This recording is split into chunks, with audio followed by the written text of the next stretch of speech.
Alexander, Mr. Englin. Mr. Speaker, speaking to the resolution. The gentleman has the floor. Mr. Speaker, ladies and gentlemen, I want to join my colleague from Alexandria in speaking against this resolution. I have great respect for the passionate faith of the gentleman from Grayson.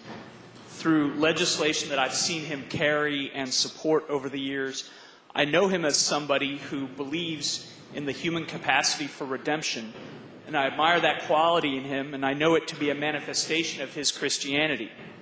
I don't believe he would ever intentionally seek to impose his faith on me or my family. But supporters of this amendment don't know what it means to be a religious minority. They claim that somehow the words of Thomas Jefferson and George Mason in our Virginia Constitution are not enough to ensure they can invoke the name of Jesus on public property.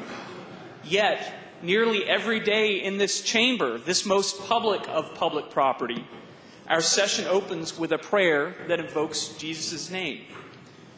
You may not notice, because when you're part of the majority, it's easy not to.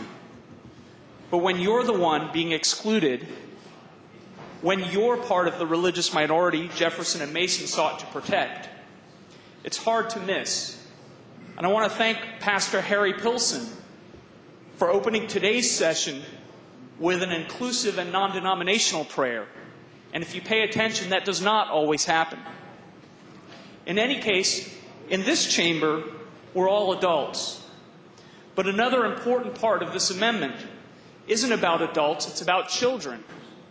It's about saying that it's okay if my Jewish son has to sit there in class or at an assembly or at a school sporting event, choosing between the pressure of silent exclusion or the pressured acquiescence from teachers or classmates in the face of prayer to somebody else's faith, just so long as the school didn't compose the prayer.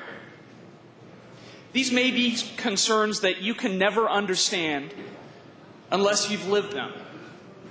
But these are the challenges that face every Jewish parent, and I dare say parents of every minority religion. In ways my friends in the religious majority can never understand, we are forced to struggle to raise strong children who are proud of who they are. All we ask is that our government not make that struggle harder, as this amendment would do.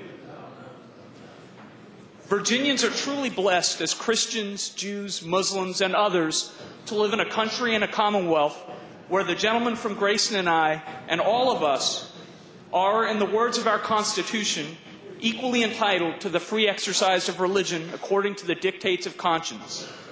That language is already there. That has been the case for more than 200 years, and it remains so today, thanks to language inscribed in our Constitution by great men like Thomas Jefferson and George Mason. I respect the gentleman from Grayson, but he proposes to amend the very language of our founding fathers that has guarded the blessings of liberty that he and I both enjoy. Please do not weaken those blessings by supporting this resolution. Thank you, Mr. Speaker.